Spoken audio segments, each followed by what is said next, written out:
Now, with an understanding of how to calculate the moment in 2 dimensions, we can move on and talk about moment calculations in 3 dimensions. Previously, I talked about in 2 dimensions that this scalar method of simply multiplying our force times this perpendicular distance was typically an easier method to use in 2 dimensions.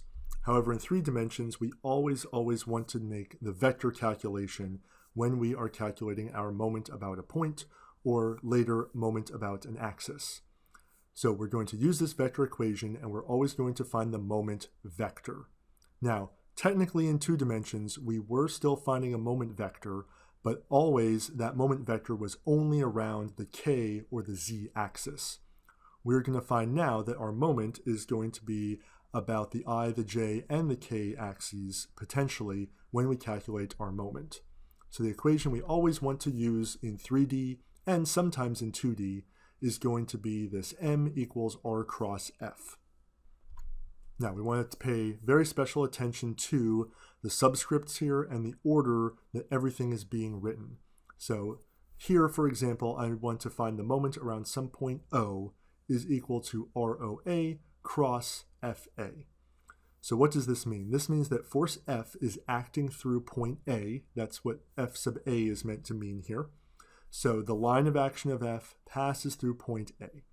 So if I want the moment around point O, I'm going to take the position vector that points from O to A and then cross it with that force. And everything here is going to be in component form.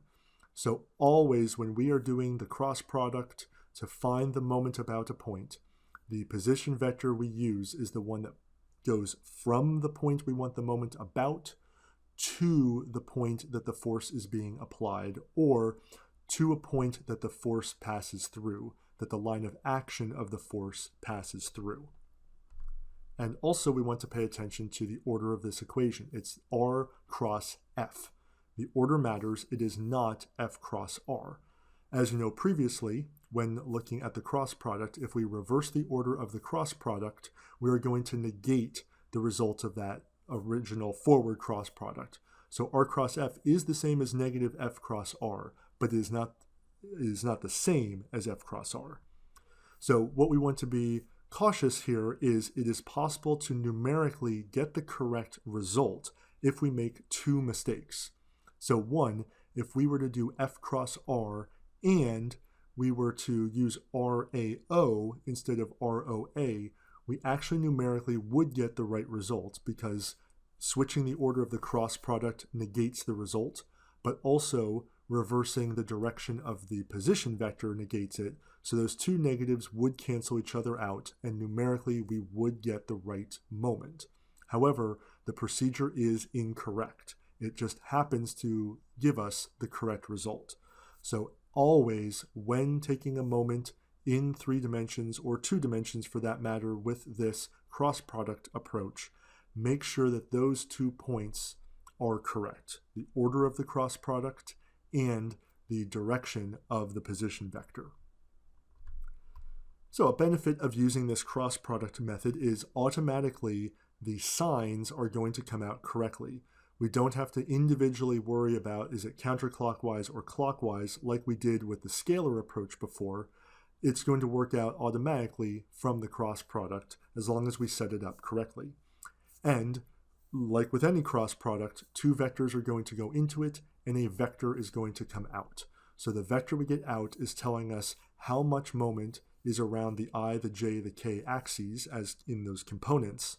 And then the sign on each of those components tells us is it clockwise or counterclockwise around those individual axes. As we saw with the 2D, we can have multiple forces that cause a moment around a point. So we're going to add all of these cross products together, all of these individual contributions together to get the net moment around some point. So again, if we were interested in the moment around point O, perhaps there's some force F that's acting through A, well, we're going to get the contribution of the moment from that force as a vector. Then maybe we have a force P acting through a point B, and maybe a force Q acting through a point C. So we're going to do this ROA cross F.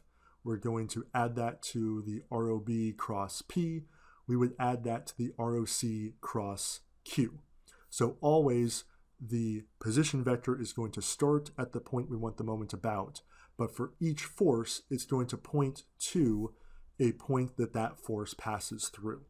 But then the net result is adding up those vector quantities and getting the net moment around point O. And again, our interpretation of each component is how much twisting in general there is about each of those coordinate axes. And just a quick recap, that in 2D, we still were getting a vector quantity for our moment, but it was only ever around that k-axis. We often don't write the vector form of that moment when we're in 2D though, because that k is implied, although it is more correct to always be including that k. And once again, the clockwise, counterclockwise, we don't need to think about manually when we are using the vector cross product like we did with the scalar approach. But one thing I really want to emphasize here, anytime we're in 3 dimensions and we want to know the moment around the point or moment around an axis, as we'll talk about later, do not ever in 3 dimensions try to use the scalar approach. It is going to be very difficult to try to find all of these perpendicular distances. Always use the vector cross product approach presented here when we're in 3 dimensions. And once again, sometimes in 2 dimensions also, it's going to be an easier method to use than trying to use that scalar approach. But never in 3D should you try to use the scalar method.